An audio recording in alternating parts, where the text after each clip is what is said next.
here. Yeah. I know. And you pay like the companies, like let's say other companies, they have like this agreement, so they pay they fund part of the client's membership. So in some places here in Brazil, this is a big problem, and like people are like affiliate owners are kind of like dependent on those people, and they kind of choose training where to train. So we wanted to know if you have this kind of deal in France.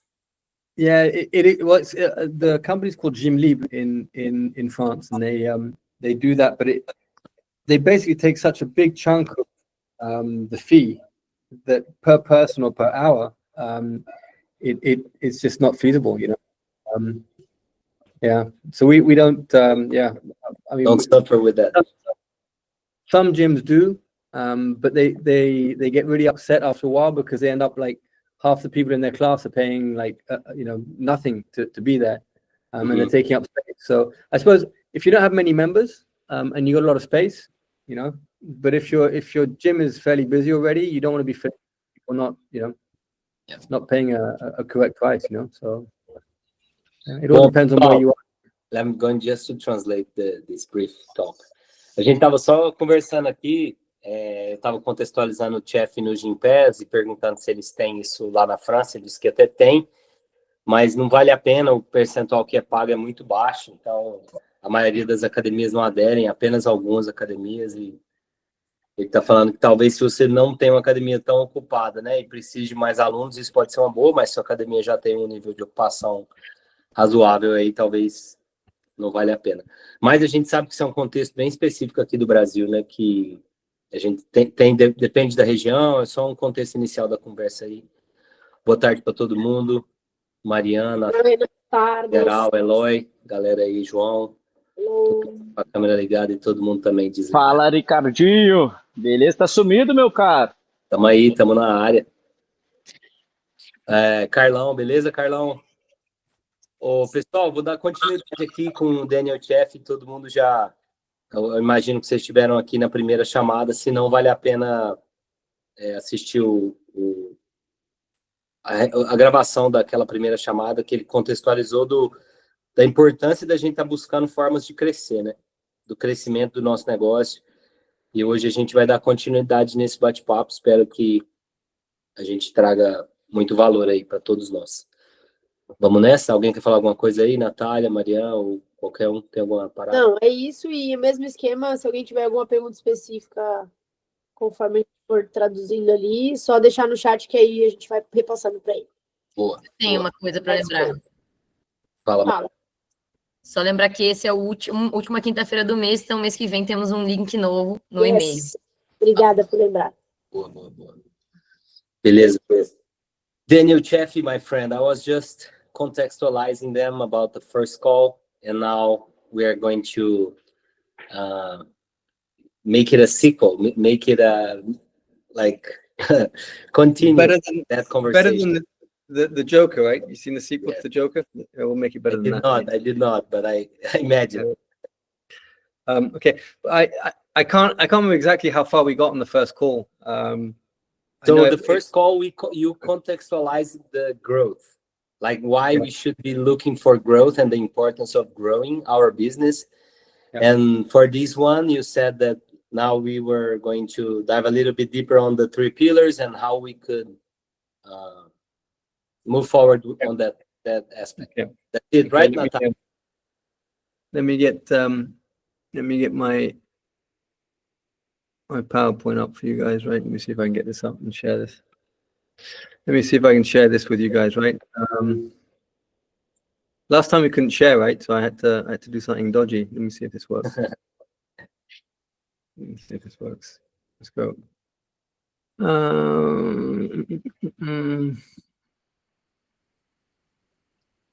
Galera, ele só me pediu para lembrar ele de onde a gente tinha parado, e eu contextualizei aquele lance do crescimento e da importância da gente buscar formas de crescer o nosso negócio, que foi até aí que ele chegou e que agora a gente aprofundaria nos 3 pilares ali. E ele está tentando compartilhar a tela dele. Saying I can't share the screen. I can do it here. Let me get this up. And then let me go down here. This up here. Okay. Can you guys see that? You need to put your, this camera more to the right. Like that? How's that? A little bit more, but it's hard to see. It's hard to see shit. Is that Can you better? see? I'm only viewing all this. I'm seeing just a small screen. I can't see shit. Let me. Okay, yeah. Okay. Let's see if I can get this up. Like this. Remove me. How's that? So, look at you, Ricardinho. Look at that. yeah. Oh. Handsome. Okay. Let's get you guys up like that. Is that enough? Okay, let me see. So I can't do both, right? I can't get both up. It's a pain in the ass. Let's see. Does that work for you guys? Yep. Okay, cool. I don't know if we were this far, but I know we spoke about a fair load of stuff. We would have spoken about these 3 pillars, right? And You just mentioned the pillars, but you didn't give any more depth. Okay. So as a leader, you need to have strategy, right? Otherwise, you're doing everything and doing nothing. And so it doesn't matter if you're just a one person working in a box, or you've got a team of 50 people working over several boxes. Everything we do in a box has to do with one of these 3 pillars, or we don't do it. Então, como líder, a gente tem que ter uma estratégia, independente se você é dono de um negócio sozinho ou ter um monte de gente trabalhando com você. Tudo que a gente faz dentro da academia tem a ver com esses 3 pilares. E se não tem, a gente não deveria estar fazendo. So, because we can waste our time doing things that actually don't help us serve our members and don't help us get more members. So when I'm looking at what I'm asking my teams to do, those actions will help us with one of these pillars, or I remove it from what we do, right? Então é muito fácil a gente perder tempo com coisas que não vão servir os nossos alunos ou não vão servir para que a gente traga novos alunos. Então todas as ações que o time dele faz tem a ver com esses 3 pilares aí. And so the first pillar and the last pillar here are traditional pillars that happen in every single business, right? It doesn't matter what you're giving. You can be selling cars, you can be a restaurant, a hotel business. You have to find clients and you have to serve the clients, right? Those are the pillars of success. Então, o primeiro e o último pilar ali, galera, eles são comuns para qualquer negócio, independente se você está fazendo academia ou vendendo carro. Você tem o pilar da venda e tem o pilar do serviço. Então, você tem que achar e adquirir e reter aqueles novos clientes ali e servir aqueles clientes. É isso que qualquer negócio faz. And traditionally in CrossFit, we've been better at serving our clients, our members, our athletes, right? Giving them really good workouts, giving them good counsel, giving them good advice, and listening and being there for them, than we have been at helping people know that we exist and wanting to come to us, right? So we've been stronger generally in this pillar than we have been in this pillar.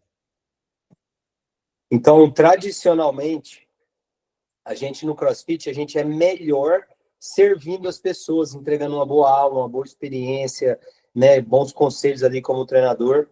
A gente tradicionalmente é melhor fazendo isso do que no primeiro pilar, que é fazer as pessoas saberem que a gente existe, por exemplo, e vender para aquelas pessoas. So I know I mentioned this in the last call we had, but basically this first pillar is often called sales, just sales, but I don't believe that selling is truly the biggest problem we have, because we know that selling is simply a transfer of enthusiasm. And none of us are in CrossFit for the money. We're in it because we really believe in CrossFit and the methodology. And so nobody should be more enthusiastic about CrossFit than we are. So I believe that basically we can sell, even without technique and strategy, and without reading about psychology and understanding how to sell technically. We can sell just based off our enthusiasm. So selling is not really the problem. Então, esse primeiro pilar, ele poderia se chamar só vendas. Só que não é o nosso maior problema, não é o maior gargalo de um dono de boxe vender, porque a definição dele de venda é uma transferência de entusiasmo.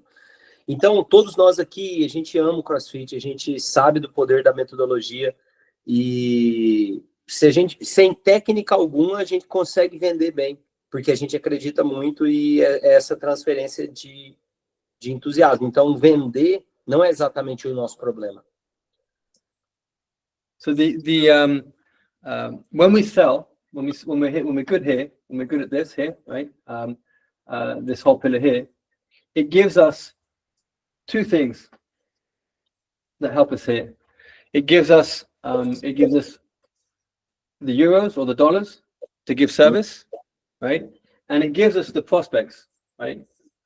Gives us the unhappy fatties, right? With big droopy boobies, right? Little feet, right? So it gives us the people to serve, and it gives us the financial means to give that service. Então, o que o Chafey desenhou ali é que esse primeiro pilar, se a gente faz ele bem feito, ele nos dá duas coisas. Uma é o cliente para a gente servir. Ele desenhou ali um gordinho que tá triste porque ele tá acima do peso e tal, mas a gente tem esse cara para servir agora. E ele também, esse pilar, nos dá os dólares, o dinheiro, para a gente conseguir seguir adiante com o nosso negócio. And basically, we have to understand that even if we're not naturally salespeople, we generally come from a coaching background, most of us, right? And so we don't have a sales education. We didn't go to maybe a school of commerce. We have to understand that we mustn't be afraid or embarrassed about talking about money, right? Because everything in your box, everything in any company can only happen if a sale takes place. So making a sale is actually the beginning of everything else. It makes everything else possible.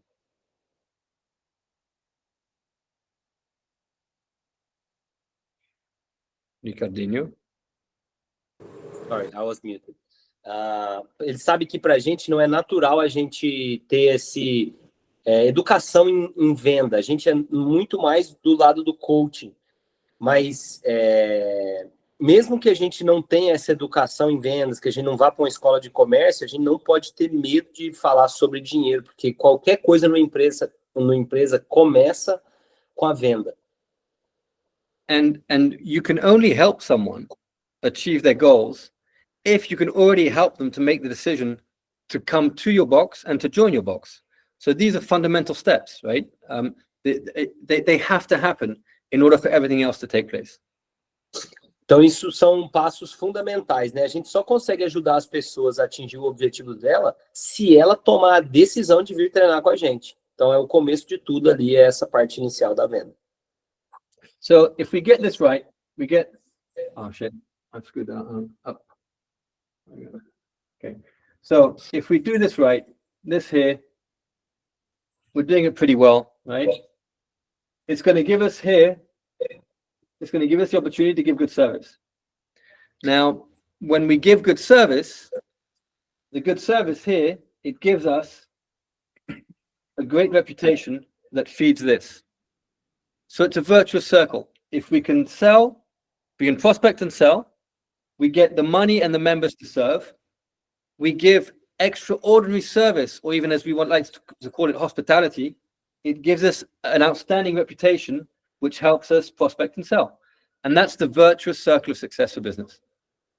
Então, ele está falando desse ciclo, talvez vicioso, do sucesso, ou ciclo virtuoso, não sei como é que é a tradução do que ele falou. Mas seria se a gente faz esse primeiro pilar bem, prospecção e vendas, ele vai nos dar o dinheiro e vai nos dar as pessoas para a gente poder promover um bom serviço para elas. E ao promover esse serviço, a gente está criando uma boa reputação e construindo pessoas que vão falar bem do nosso trabalho, que é essa reputação. Então, esse serviço bem feito, ele acaba sendo muito importante e ele é algo que o Daniel Chafey está até chamando de hospitalidade, depois de um livro que ele leu aí. So, and the other thing, as we get more successful, we can then afford to do more things in service, right? That will attract a broader spectrum of people. So, for example, if I want to attract more people that have never done CrossFit, and I want to attract more women than before, I want to be able to have a space, coaches, and equipment to do like conditioning classes, like a softer version, like a feeder class. But to do that, and to be able to announce that we do these feeder classes to attract these people, I need the money and I need the coaches and I need all that to be able to do it. And so that's where being successful in prospecting and sales gives you so much more freedom, to add good service and to open 7 days a week and to open Sunday mornings and Sunday afternoons and to double up classes and so on and so forth. So the more successful we are with pillar number 1, the more we can add in pillar number 3, right? And we know also that the thing about service and the hospitality we give, it's very dependent on the quality of our team. We're in a profession where the human being is the fundamental resource, and good coaches aren't born good coaches. They're born good people, and you need time and resources to invest in them for them to become really excellent coaches, right? And to take them through from level 1s, 2s, 3s, 4s. We can only have that time and invest in them if we can afford it. And so even the quality of our coaching really is dependent on how much freedom we gain from being good in that first pillar. Então ele está estressando a importância da gente ser bom nesse primeiro pilar, que ele vai nos dar mais oportunidade, com mais recurso, mais dinheiro, nos dá mais oportunidade de prover serviços diferentes, serviços melhores. Ele citou um exemplo, se ele quiser atrair mais mulheres e criar uma aula sem tanto algumas barreiras ali, criar uma aula mais simples. Para fazer isso, ele precisa de ter dinheiro, ele precisa de ter coaches. E esse serviço, por exemplo, se ele quiser abrir 7 dias na semana, se ele quiser dobrar as aulas deles, tudo ele vai precisar de ter essa demanda nas vendas. Então, o serviço e a hospitalidade, né, prover esse serviço excelente também está muito ligado ao nosso time. E porque o time é feito de seres humanos e nenhum grande treinador nasce um grande treinador, né? Então a gente desenvolve esses treinadores e para isso a gente precisa investir neles. E isso vem também do primeiro pilar sendo bem executado. And so that's the first and very often the only pillar for most sectors, most businesses and industries. But I believe in the fitness industry, and even more so for CrossFit specifically, this middle pillar is very important as well, this integration pillar. Então ele está falando que isso aí serve para todos os negócios, né, esses 2 primeiros pilares aí, mas o que talvez é um diferencial do CrossFit, é bem específico do CrossFit, é esse terceiro pilar da integração, que está no meio. So this integration piece is fundamental. Just looking at like human psychology in the adoption of something, right? In the decision making of creating a new habit. That's what we fundamentally do in CrossFit. We help people adopt better lifestyle choices and better habits, right? And so if we understand that, we know that it actually takes about 60 days for that to happen, right? Not one day. It's not one trial session. You sign your contract and you're a member and hey, congratulations, you're doing CrossFit, right? We're CrossFit. It doesn't happen in one day. It actually, there's a period which will last around 60 days in most human beings. Então, esse terceiro pilar é muito importante. Ele está falando da psicologia humana, né? Da gente, que no fundo o que a gente faz é fazer os nossos alunos adotarem hábitos melhores, hábitos mais saudáveis, e isso não dura um dia. Isso vai durar, às vezes, 60 dias. Então, a gente sabe que para construir um hábito melhor, não é do dia para a noite, em média, aí uns 60 dias. So it's about adoption of a new habit, right? Is basically what we're talking about. If we can get them to adopt CrossFit as a habit, it's not just I'm going to try it, but this is part of what I do, this is part of me. It takes about 60 days to do that. And so the integration piece is very important. in understanding that what you do in those first 60 days is fundamental for the rest of this person's life. Então, ele está falando que essa integração é muito importante. E se a gente entende que a gente está fazendo as pessoas adotarem um novo hábito, fazer com que o CrossFit, a sua academia, aquela aula, aquele treino que ele faz com você ali, é parte dele, é parte do dia dele. Fazer isso, quando a gente entende isso, entende que isso dura aí, em média uns 60 dias, essa integração, os primeiros 60 dias do ciclo do aluno ali na nossa mão, é muito importante. So, just some figures from the International Health, Racquet and Sports Association, who do these huge studies, right, on the fitness industry, and 13% of people who join a gym never ever train there. They just go there, they join, they walk out, and they never come back. That's crazy, right? Ele está falando que tem uma Associação Internacional de Saúde e Esportes que publicou alguns dados ali. Ele falou que 13% das pessoas que pagam academia nunca aparecem, nunca vão lá. And then there's another 13%, right? There's another 13% that they pay. They then do one workout, their first workout, and it's their last. They only ever do one. So it's such a shit workout. It's such a poor experience. They feel so lost. They feel like it's not for them. They feel embarrassed, you know, whatever it is. Or they go so hard the next day they can't walk and they say it's not for them.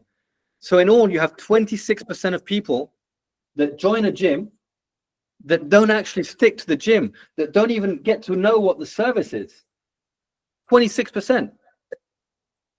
Então, galera, ele disse que tem outros 13% de pessoas que fazem apenas um treino. E aquela experiência é tão ruim que ou o cara fica quebrado demais e não dá conta de andar, ou ele não viu que aquilo não era para ele e ele não volta. Então, somando esses dois, a gente tem 26%. 1 a cada 4, praticamente, das pessoas que não conseguem, que compram de uma academia e não conseguem nem testar o serviço, não conseguem nem experimentar o serviço direito. So that's why it's really important for us as the leaders of our gyms to have strategies around the integration, you know. And so when I'm talking about integration, it's as much how we integrate the new person into the gym, but also how we get that new person to integrate CrossFit into their habits. So it's the integration goes both ways, right? Então, How we integrate them, but also how they integrate CrossFit into their lifestyle.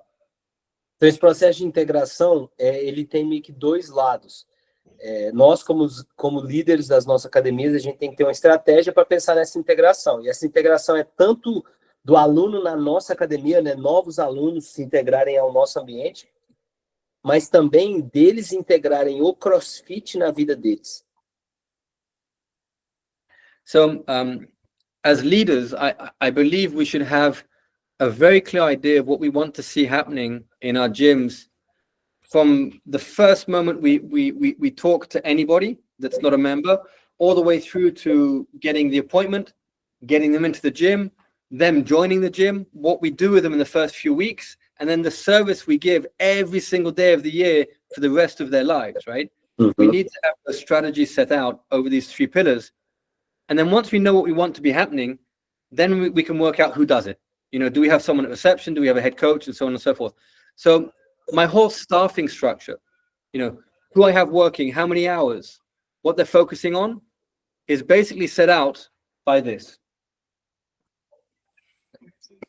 Então, ele acha que a gente, como dono do negócio, né, líder do nosso negócio ali, a gente tem que ter uma visão muito clara do que a gente quer ver acontecer. Desde o primeiro momento que esse lead entrou em contato com a gente, até a hora que eu marquei o appointment, né, marquei uma ida dele, uma visita dele, um encontro com ele lá na academia, até ele ter feito uma aula experimental, até ele fechar o plano, até ele ter feito a primeira aula e até ele ter feito todos os workouts durante um ano.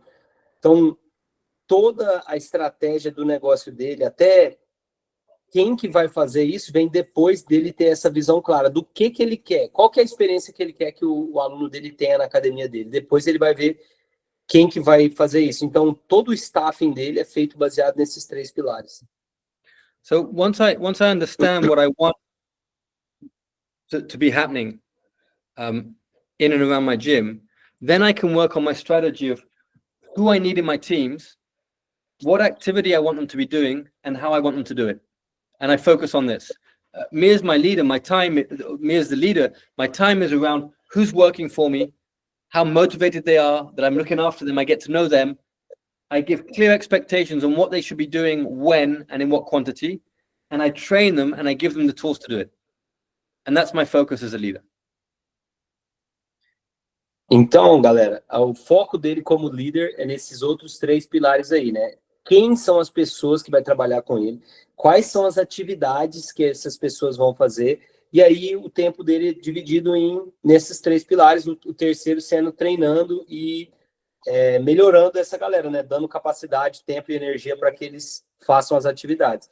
Então, no pilar das atividades, ele mencionou ali, deixando as expectativas muito claras, né? Do que ele gostaria de ser feito e aí treinar e dar capacidade para essa galera. So I was saying about that people, when they join your gym, they haven't made a decision really they haven't finalized their decision, right? And it took me a while to understand that. For me, it was like, oh, we get them to sign, let's go, you know, and then all of a sudden, like, you know, but, you know, a week later or 2 weeks later, you don't see them anymore. But he was so motivated, you know, what happened, you know? And basically this happens. It's just human psychology. There are 7 steps to adopting a new service or a new habit, right? And I used to think that people joined the gym here at step number 6. So I'll go through these steps very, very quickly. But the decision isn't like, I'm not a member, then I'm a member. It's not just I go forward or I go backwards. There are actually 7 steps to this. Uhum. Então ele está contextualizando que tem 7 passos para a pessoa adotar um novo hábito, né? Um novo serviço ali. E ele achava, demorou muito tempo a entender que não é porque o cara pagou e se juntou à academia que a decisão dele está clara de ser um membro seu. Ele, na verdade, essa decisão ela tem 7 passos e ele vai falar sobre esses passos aí rapidamente. So these 7 steps, you can basically divide them into 2 big periods. The first is called pre-contemplation. It means that they're not even considering your service as something for them. So the first step down here is they don't even know you exist, right? Então esses passos, galera, ele meio que é dividido em 2 etapas, né? Tem a pré-contemplação, onde o cara nem sabe que você existe. This is it. That's number 1. They don't even know you exist. They've never heard of CrossFit, right? That's step Nunca number 1. ouvi falar no CrossFit. Esse é o passo número 1. And so this is where, like, above the line marketing, the CrossFit games, right? Any press around CrossFit, they see the name CrossFit, all of a sudden they know that CrossFit exists, right? They've heard of it, but they don't know exactly what it is, but they've heard of it, right? That's when they get into step number 2. Então, quando ele ouviu o CrossFit lá, passou games, ou apareceu uma matéria na televisão, qualquer coisa que ele ouviu, eu sei que CrossFit existe. Esse é o passo número 2. So this is where it's good to be part of a network, right? To carry the CrossFit name really helps, because it's like, you know, Daniel Fitness, you know, most people would be like, you know, 99.9% of the French population, no idea what it is. But everybody in France at one point has heard of CrossFit now, right? So this is where being part of something that's known globally is actually a very, very big help. It's a very big time saver, because it basically helps us talk to people and they're already basically around here as opposed to being here, right? Então, ele está falando que essa é a hora que fazer parte de algo grande como é a CrossFit, mundialmente conhecido, ajuda a gente a falar com as pessoas que estão mais ali onde ele está mostrando agora.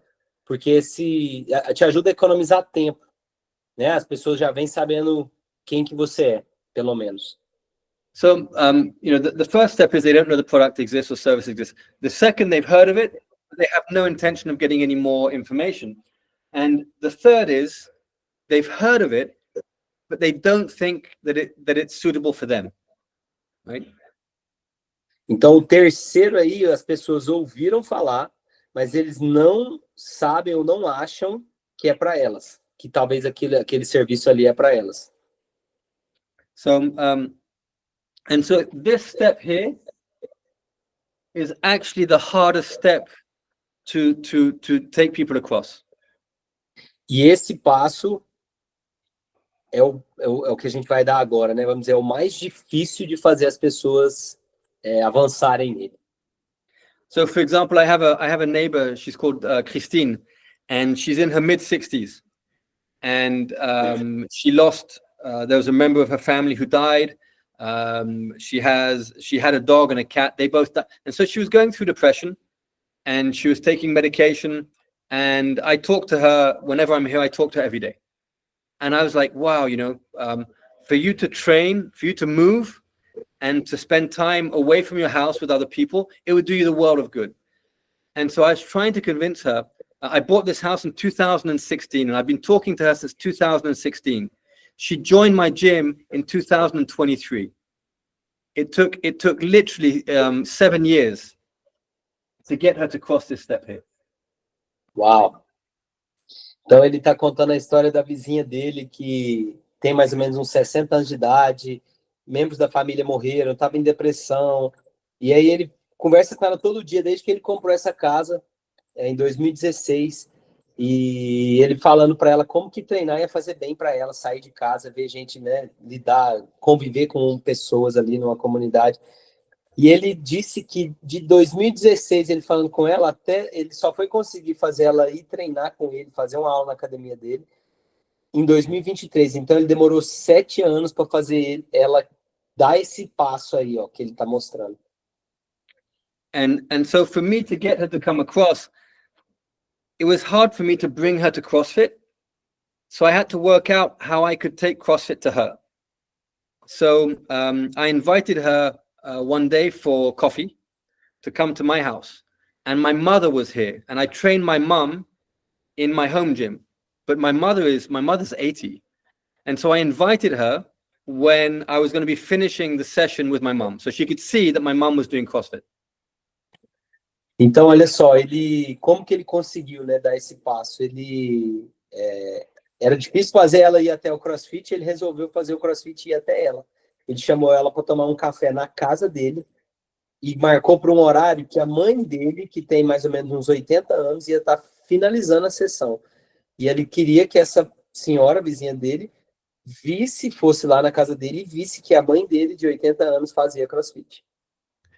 And then I was sending her on social media anything I could see or find about postmenopausal women, depression, silver surfers, the importance of socializing and working out in groups. I would send her stuff on social media all the time. E ele também mandava coisa para ela na mídia social, qualquer coisa que tinha a ver com, né, viver em comunidade faz bem, ou mulheres ali depois da menopausa treinando e o benefício que aquilo tem. Ele mandava coisas para ela também pela internet. Because for me, her no was more a not yet. I'm not yet ready. Porque para ele, o não dela significava muito mais assim, eu ainda não tô pronta. Because I know that CrossFit is for anybody, but it's not for everybody, right? Ele sabe que CrossFit ele é para todo mundo, mas não é para qualquer um. But it was up to me to find the right message to get her to come to the gym. Mas era ele que tinha que achar a mensagem correta para fazer com que aquela pessoa fosse para a academia. So using Christine as the example, I'll keep going, right? So she then intended to find out more. So she was asking me questions. She was asking my son questions, She then said, oh, can I come by and watch a class? So she came by and we made a coffee. She sat down, we watched the class. I had a chat, then I left her alone. I came back and so on and so forth, right? So she started to search and talk with her entourage. And then she came into the gym, right? She came into the gym here, right? Can you just go back on the first one after the what's the first? Yeah, I was just saying that I needed to get her enthusiastic about coming into the gym, right? So I kept talking to her about it, giving her messages, etc. And then she asked me if she could come in and just see a class to understand what a class looked like. And so we invited her in and said, just come for a coffee and a chat, and I'll sit with you and it's fine, you know? And so we just did that. Então, o primeiro passo ali foi só ela ir lá e ver. Só convidou ela para ir lá assistir uma aula na academia, ele ia lá, trocava uma ideia, deixava ela de boa ali. And off the back of that, we then did a trial session. She wasn't too sure, so we did another trial session. And she joined. Sorry, go ahead. Ele fez uma aula experimental, depois fez uma outra aula experimental. And then she joined the gym. You know, she signed the contract, she paid, but she was still doubtful that it was going to be the right decision. You know, when she joined, she thought that it probably wasn't going to work. Então, aí no fim ela se matriculou na academia. Só que mesmo ela matriculada, ela ainda não tinha certeza e ela no fundo acreditava que não ia dar muito certo. And we actually gave her something called a comfort guarantee. E aí eles deram para ela uma garantia de conforto, vamos dizer assim. Because I knew that even though she'd joined, she'd signed, right? She signed the contract, you know, right? And she'd paid the money, but in her mind, she wasn't totally convinced yet. Então eles deram essa garantia de conforto porque apesar dela ter assinado o contrato e pagado o dinheiro, na cabeça dela ainda não estava confortável. She had doubts and fears. Ela tinha dúvida e medos. She was afraid that it was going to be too painful. She was afraid of failure. She was afraid of being ashamed that she would finish last. She was ashamed of not being able to lift the same amount of weight or do certain things that other people were doing, you know? Ela estava cheia de medo, né? Medo de não conseguir, medo de doer, medo de não dar conta de fazer as coisas que a galera está fazendo. Um monte de medo ali. She was also afraid that she was committing to something that was relatively expensive and that she would regret over time because she wasn't going to use it. So she was afraid of making a bad purchase decision. Então ela estava com medo de fazer uma compra ruim, uma decisão de compra ruim, porque ela estava com medo de ter pago por um negócio relativamente caro que ela não ia usar. And so we use a tool called the comfort guarantee, which is basically, okay, so you can join the gym and we're going to give you an emergency exit if you need to, right? It doesn't, if you don't like it, if you don't think that CrossFit is for you, if for any reason you want to withdraw, we will tear up the contract and we will give you your money back. Então ele fez essa garantia de conforto que se ela não gostasse, se ela não quisesse mais, ele ia rasgar o contrato e não ia devolver o dinheiro para ela. But there's one condition. There's one condition. Mas tinha uma condição. You have to do the 3 initiation sessions. And once you've done those 3 initiation sessions, if you want to leave, if you think it's not for you, we'll tear up the agreement and we'll give you your money back. Então, a condição é que essa pessoa fizesse 3 aulas de iniciação. E se você, no final dessas aulas, não quiser mesmo, não gostar, não for para você, a gente rasga o contrato e te dá seu dinheiro de volta. And so we set the initiation sessions are on-ramps, right? Where we give a little bit of the level 1, we teach them about the methodology, we talk about nutrition, we talk about technique and intensity, we teach them the 9 foundational movements. We do 3 small workouts to build them up before going into a WOD with our existing members, right?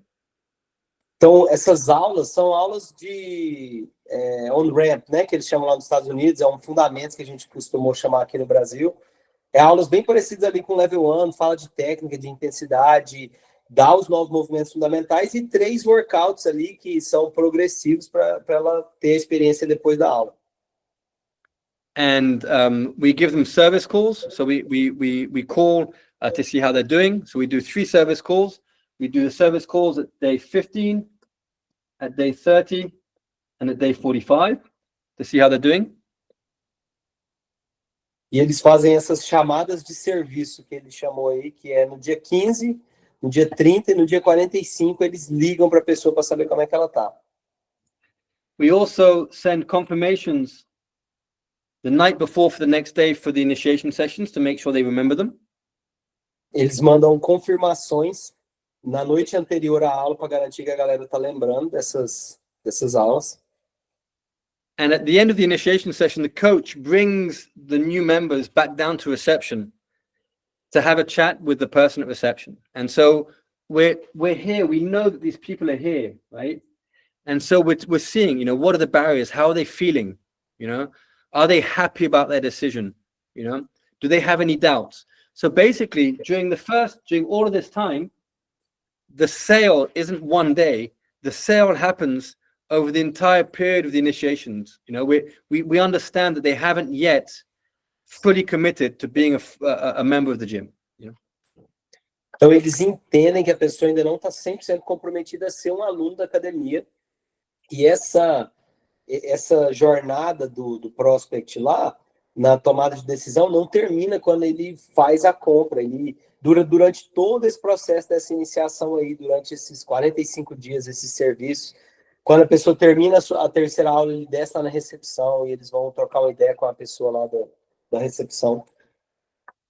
And we also invite the new members during that first month to social events, so Halloween party, breakfast with the team, a running club, whatever it is, but we get them involved socially as well. Eles também envolvem esses novos membros socialmente. Eles fazem evento, tem um super legal que eu adoro, que é o café da manhã que ele faz para novos alunos. Na época do Halloween, ele faz uma festinha de Halloween. Algum outro evento aí, running club, ou o que mais que estiver rolando ali, ele convida os alunos do mês para todos juntos ali socializarem. So basically, you know, we could say, hey, you've signed your contract, you have to stay, you know, legally, you have, you know, you said you're going to stay for 3 months, 6 months, whatever it is. But when you get to that sort of interaction, it's rotten. It's not what we want. You know, we want our members to want to come to the gym, not have to come to the gym, you know? Então ele disse que a gente poderia pensar que, pô, o cara assinou, ele pagou, ele tem que vir, não tem essa, mas ter esse tipo de relação não funciona, é meio podre. A gente não quer um aluno, ele não tem que vir porque ele pagou, a gente quer que ele queira vir, né? And so I'm always surprised, you know, that by the number of gyms that have little to no strategy around this middle pillar on integration. E ele fica bem surpreso como muitas academias têm pouca ou nenhuma estratégia nesse pilar do meio aí de integração. Because it also acts as the bridge, right, between the moment they join and actually adopting the service. Porque isso funciona, esse pilar funciona como uma ponte entre eles de fato fazerem a compra da mensalidade e serem comprometidos ao nosso serviço, a virarem membros e alunos da academia. But also, if this is the prospect who's afraid, right? They have fears. They've never done high-skill gym. They've never done Olympic lifting. They walk in and everyone looks so fit and they feel so fat and unfit, you know? They have shoulder pain. They've got back pain. They're overweight. They eat bad. They sleep badly. You know, they haven't done any sport in 20 years. The most reassuring thing you can tell them is that you haven't done sport, Ricardo, for the last 15 years? Don't worry about it. That's why we have the integration process.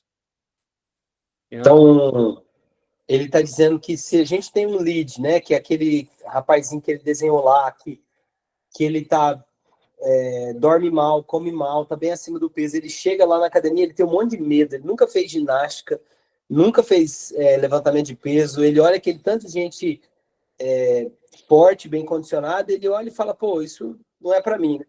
Então, tudo que esse cara, a melhor coisa que você pode falar para ele é, Ricardo, você nunca fez esporte? Fica tranquilo que a gente vai cuidar de você com o nosso processo de integração. So having a really good integration process and a good strategy around integrating the person into the gym, but also helping them integrate CrossFit into their lives will help you attract more prospects, and will help you convince more people to join. You'll actually increase your sales by having an integration process.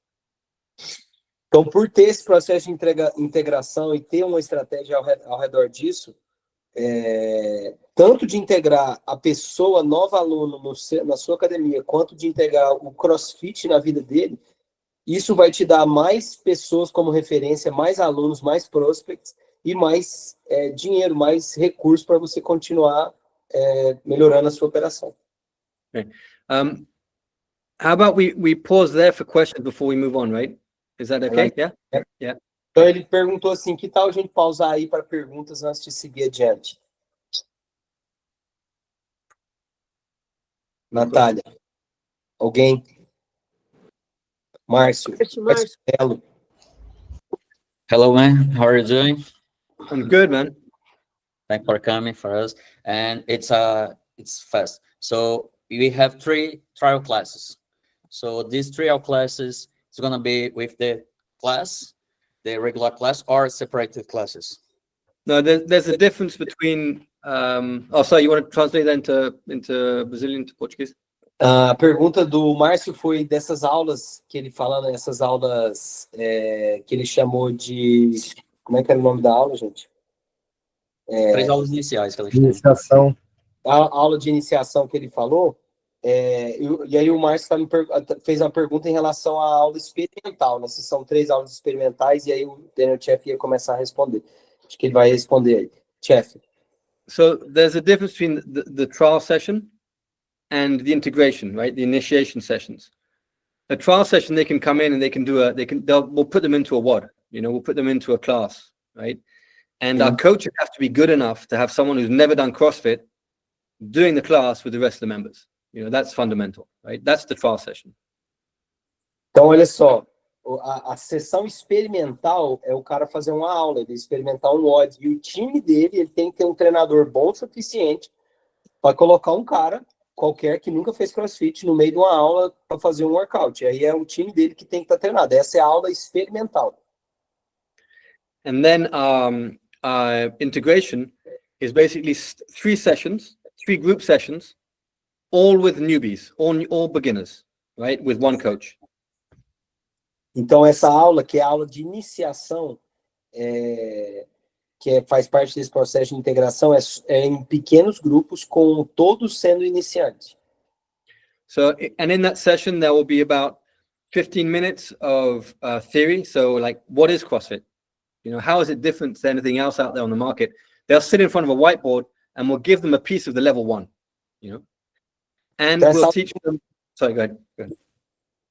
Essa aula de iniciação, ela tem uns 15 minutos de teoria, e os caras sentam, a gente dá um pedaço do level 1 para eles na frente do quadro ali. And so, once we've explained what is CrossFit, what does a WOD look like? Why do we put the workout on the board? What do scaling options mean? How does the structure of the class look like? Between the brief, warm up, the WOD, call down, scores on the board, all that kind of stuff. We explain what they're going to be doing, right? So that this is CrossFit, and this is how we're going to help you live it. Então a aula tem essa teoria, eles explicam qual que é o formato, como é que eles vão fazer, por que o treino está no quadro. Isso não dá só o treino para ele explica um pouco, contextualiza o porquê que ele está fazendo daquele jeito. And then they'll go and do one group of the 3 families of fundamental movements, right? And a couple of other movements. We might throw in burpees or kettlebell swing, some common movements. So there'll be about a quarter of an hour of theory. Then there's about 20 minutes to 25 minutes of technique on movement. And then there'll be a short workout. Então é uns 15 minutos de teoria, depois uns 20 minutos ali de técnica de algum movimento fundamental. Ele passa pelos 9 do level 1, né, nos 9 fundamentais da CrossFit. E depois um treino simples, que tem às vezes os movimentos funcionais, às vezes um movimento mais simples ali, ou bem usado como um burpee, kettlebell. Then they'll come back to the whiteboard, they'll debrief what they just did. And in the 3 sessions, you're going to have 1 for time, you're going to have 1 AMRAP, and you're going to have 1 heavy day. Então, nas 3 aulas, ele tem um treino por tempo, um AMRAP e um heavy day. E a galera, depois dessa experiência, volta no quadro, discute o que aconteceu ali. So the 3 sessions are basically some theory. We do what is CrossFit, then is what is fitness with technique and intensity, and the last one is around what is CrossFit, what is fitness, technique and intensity, and then they do the 3 different families of movement, and then the 3 different workouts, and then the last few minutes are taking them back to reception and asking them how they feel, what are they thinking. How, what are your doubts? Tell us, we're here to help you, talking about their goals, And then once they've done the 3 group sessions, they're invited if they want to. It's not compulsory, but if they want to, they have a one-to-one with the head coach. And it's literally at least half an hour to sit down with the head coach. And it's about their goal setting. What is it you want to achieve? So we take the information that we had from the first day. This is what they told us they want to achieve. We give it to the head coach, and the head coach has a goal setting session with them. And so the head coach is again selling again their need to come and have consistent training sessions using CrossFit. Então, no final dessas aulas, ele leva a galera para a recepção e conversa e pergunta como é que eles estão sentindo, e pergunta o que está passando na cabeça deles. E eles são convidados para uma sessão 1 a 1, né? Um personal ali com o head coach. E são sessões de meia hora, basicamente, para falar dos objetivos dele, aquilo que a gente já sabe que já pegou, já coletou como objetivo dele, o head coach vai lá e reforça e conversa de novo sobre como que ele pode ajudar e a importância dele ter consistência naqueles objetivos que aquela pessoa ali diz que quer. Now, you may be sitting there going, oh, shit, this is a big investment to do this. Às vezes a gente tá pensando que, porra, isso é muito investimento para fazer isso. And it is. Yeah. But when you understand that it helps you attract more people to your gym, it helps you convince more people to join your gym. And then those that do join, it helps them really stick to the gym. And not only do they adopt CrossFit, but they stay longer, they're more consistent, they get better results, and they become your ambassadors. They then do the prospecting work for you. Então, sim, é realmente muito difícil, mas quando você percebe que isso é um investimento que vai te dar mais alunos, que esses alunos você vai encantar com o seu serviço ali, que você vai tê-los como embaixadores, que vão estar falando de você para outras pessoas, isso é que motiva, e a gente tem que fazer, não importa o quão difícil como dono de negócio, se a gente não fizer isso, tem muita coisa que pode ser melhor. I'm gonna There find was something. other questions there. Yeah, Alan, I just want to share this with. Can you see this, guys? Can you see that? Yes. Yeah. Okay.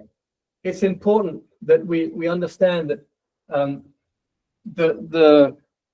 with your new members, it's less important the workout you make them do than what you make them feel.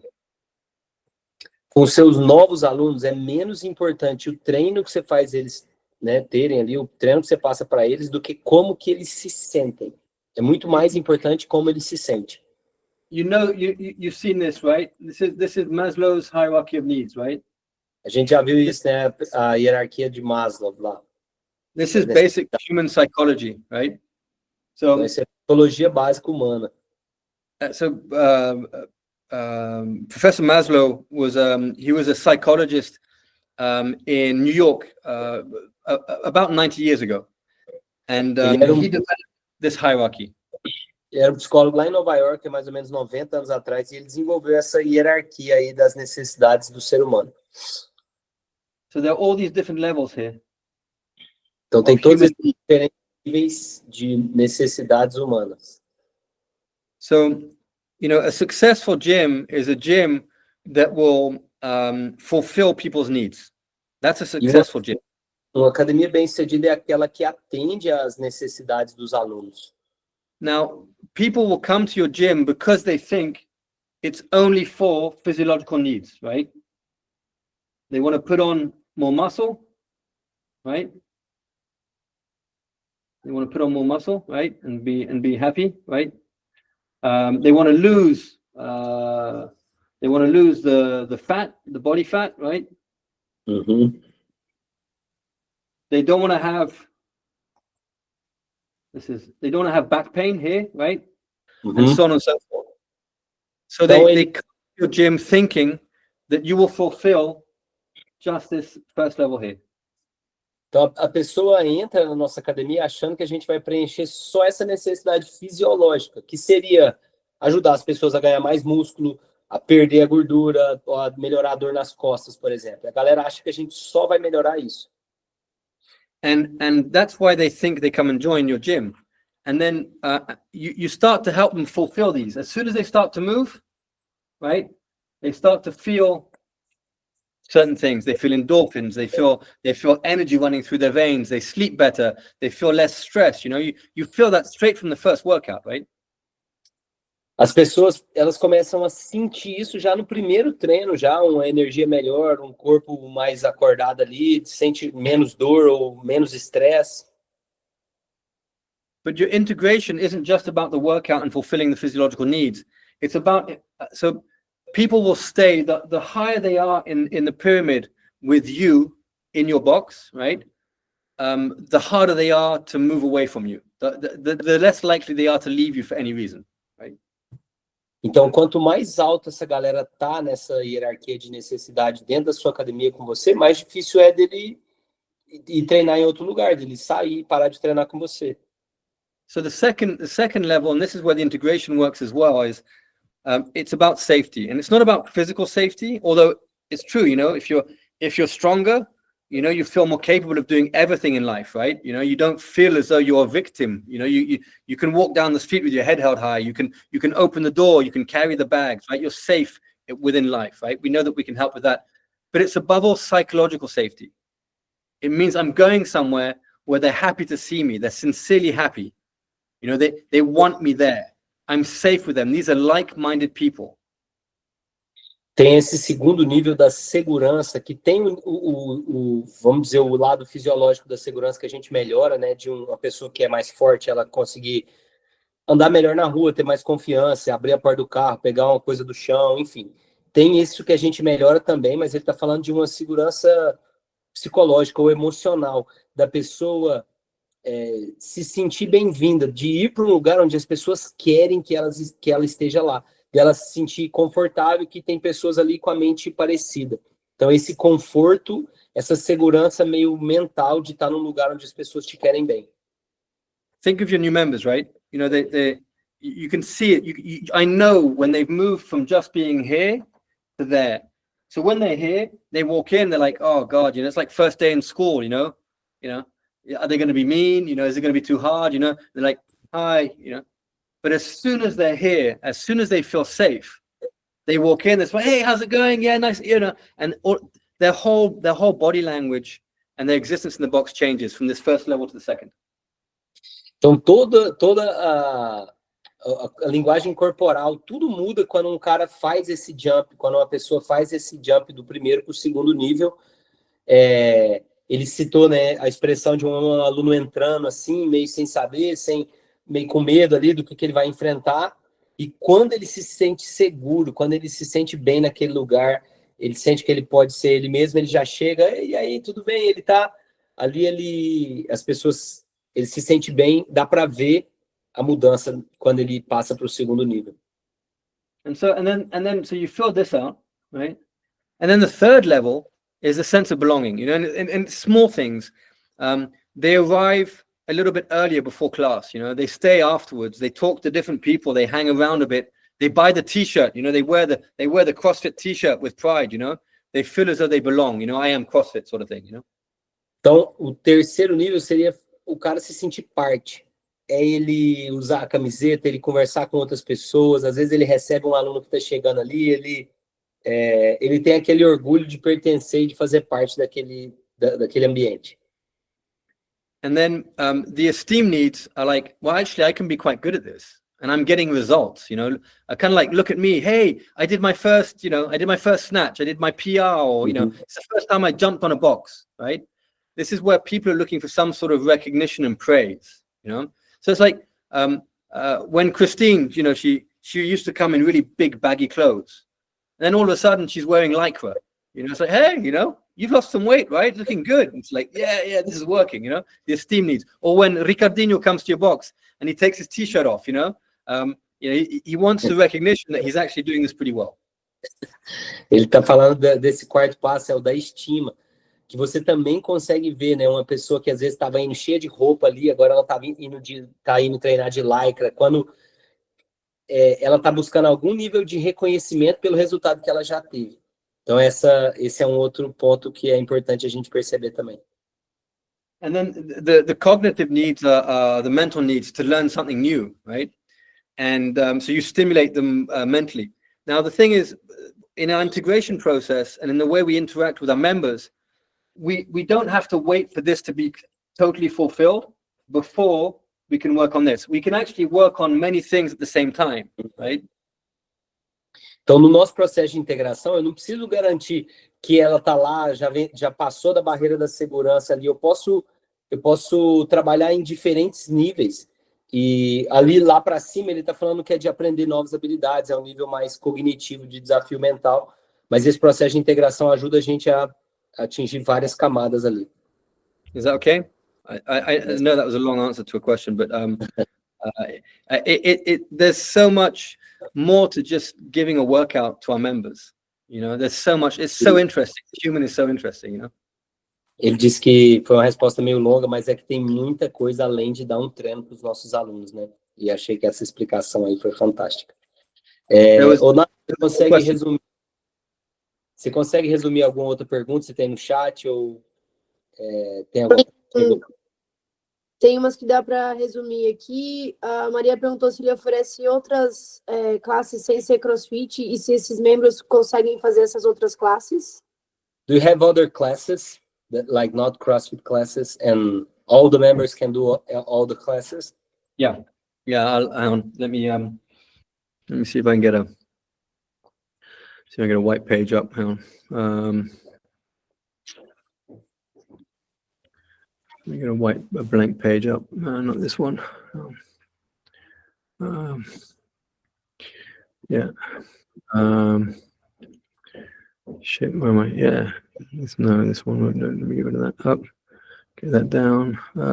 Get that down. Enquanto ele vê aí, Ricardinho, tem uma que é bem simples. Qual que é a porcentagem de conversão desses alunos que não frequentavam e passaram a frequentar o box após essas 3 aulas de iniciação? Se ele tem esse número. Let me get this up. Tá mutado, Ricardo. I didn't understand that. That was hardcore. Just 1 second then. Natália, eu não entendi a pergunta os alunos que não ficaram, não entendi. E ele tem porcentagem dos alunos que passaram a frequentar as aulas depois ele tem uma porcentagem de conversão depois dessas 3 aulas de iniciação, desse processo que ele faz. Chafey, do you have any convert rate on those on your clients, like the ones that after the initiation, how many drop-offs you have? Oh yeah. So if we give like a comfort guarantee, we don't give comfort guarantee to everybody, right? We give it to those who we feel need to have that extra level of security, right? You know, safety. Mm-hmm. We don't give it to, but the average is like if we give it to 10 people, right? We'll lose 2. They'll go, actually, you know, I'm not going to be able to stick with it. It's going to be too hard, or I don't know that I have time yet, that kind of stuff, right? So you might say, well, hang on, but that's bad, right? You're losing 2. Well, I see it the other way. I see like the other 8 perhaps wouldn't have joined if we didn't give it, right? So I actually see this as being very positive. Então, o que ele está falando aí, galera, é que aquela garantia de conforto que ele falou, que se você fizer as aulas e não gostar, devolve seu dinheiro, ele tem, para cada 10, 2 não faz. E aí você pode falar, pô, mas é muito, né? 20% e tal. Ele diz que prefere olhar pelo outro lado, que tem 8 pessoas que talvez se ele não tivesse oferecido aquilo, não teria ficado. Então, é só uma maneira diferente de olhar. Mas ele diz que não faz a garantia de conforto para todo mundo, é só para quem ele acha que precisa de uma camada extra de segurança ali para fazer. And all our team know who are the people that have just joined on comfort guarantee. So as soon as they walk through the door, we know who's on comfort guarantee. E todo o time dele sabe, né? Quem entrou ali, quem está nessa garantia de conforto que ele chama aí para ter esse atendimento. Okay, so the question was about classes, right? So we have the what? Então a pergunta foi sobre aula e ele está falando aí que ele tem o treino. And we have what we call a conditioning class, Que eles chamam de aula de condicionamento. and in the conditioning class, we've taken away high skill gymnastics, and we've taken away heavy lows. There's no barbell, right? Então, na aula de condicionamento, eles basicamente tiraram as cargas pesadas e os movimentos complexos de ginástica. Yeah. But again, then we have Olympic weightlifting class. We have a gymnastics class. We have mobility class. We have yoga class. We have strength, which is kind of like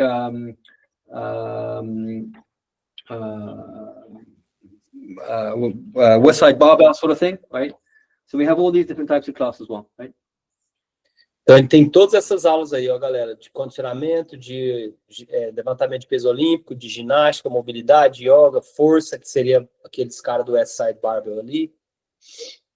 But the goal is, so this conditioning class helps us sell to way more people that have never done any Olympic weightlifting, any gym, right? And it's a way for them to feel like, okay, I can start getting moving and gain confidence and that kind of stuff.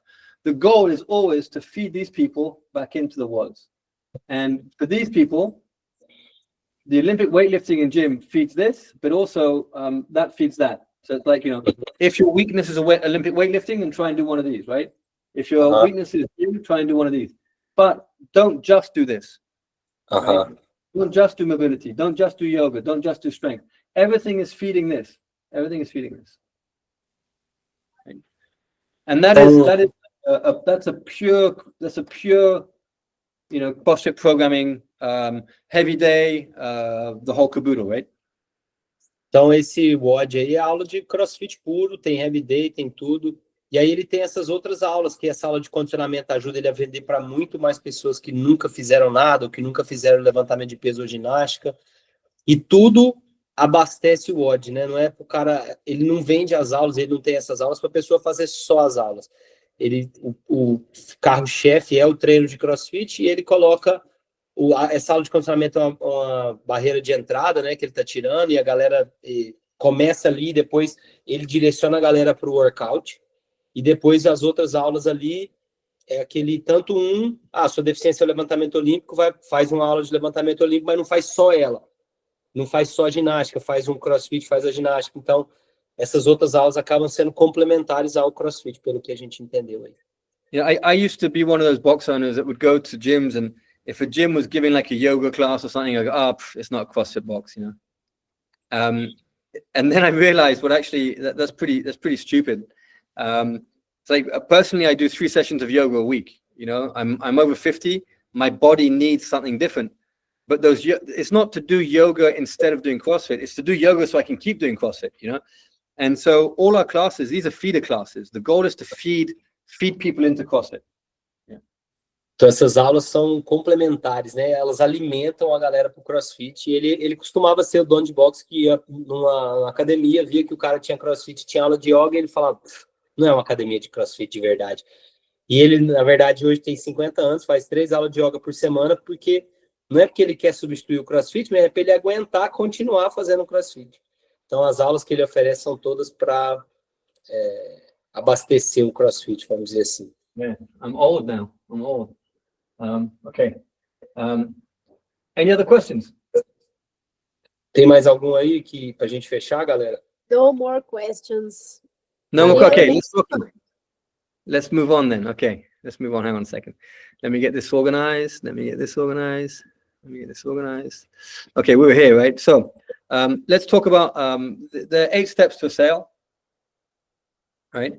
And where prospecting lands in the 8 steps to a sale. So We saw this last time, right, Ricardinho?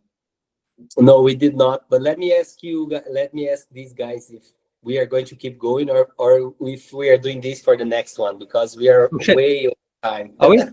Oh my god! Okay, yeah. Okay, sorry. Maybe we can leave that for the next one. Is that all right? Okay, let me just show you some stuff, right? So there's this. There's defining what a prospect is. There's understanding who we're talking to. There's loads of good stuff. There's understanding age categories, adapting our service to prospect, etc. And then this is the most important thing, is making sure we have a strategy for lots of varied sources of prospects, right? There's not just one. We don't just focus on one, because sometimes one won't be enough, right? We need a strategy across it all. So if we do another session, then these are the 5 slides that we'll go through next time. Awesome. Então, galera, eu pedi para ele deixar para a próxima, né? E ele só mostrou, então, assim, o que a gente vai falar na próxima sessão. Eu acho que, pelo tempo aqui, não dá para a gente continuar. Eu acho que hoje ele falou muito bem do pilar de integração, né? E uma coisa que eu fiquei com vontade de ouvir ele falar mais, que eu até tinha anotado para fazer a pergunta, era sobre prospecção. Porque quando ele estava falando do primeiro pilar, ele falou que normalmente a gente não é ruim para vender, porque a gente transfere entusiasmo muito bem. Todo mundo aqui é entusiasmado com CrossFit, mas a gente é ruim para prospectar. Eu acho que é onde todo mundo tem margem para melhora. Então, dentro do primeiro pilar ali, que ele vai focar na próxima chamada que a gente vai fazer, talvez no final do mês que vem, né, Natália? Yes. Novembro já, mês que vem. Então, Yes. Daniel, We need one more, Daniel, please. Hey? There is one more. We have agreed on one more. So For sure. Yeah, I listen. I'm yours up until the end of the year, right? And then I'm going to go and work for, I don't know. Come on, don't tell that. Okay, thank you so much, my friend. It was amazing. Next time, I remember. I hope it was useful. Oh, Yeah, listen. it was. For those of you who speak English, right? For those of you who speak English, buy this book. Para vocês que falam inglês, It's free, guys. Wait. Oh, prospecting, jab blunt. Small face, yeah. Free, yeah. Okay. So buy that book, right? For those of you who speak English. And if you don't speak English, learn to speak English. There you go. Yeah. That sounds like a great advice. Galera, ele mandou a gente comprar esse livro. Quem fala inglês, compra esse livro. Quem não fala inglês, aprende a falar inglês. Foi esse o recado dele. And then I'm going to put my email address up here. Hang on. What was it? I'll put my email address up. Ele vai colocar o e-mail dele. Caso vocês queiram, entre em contato.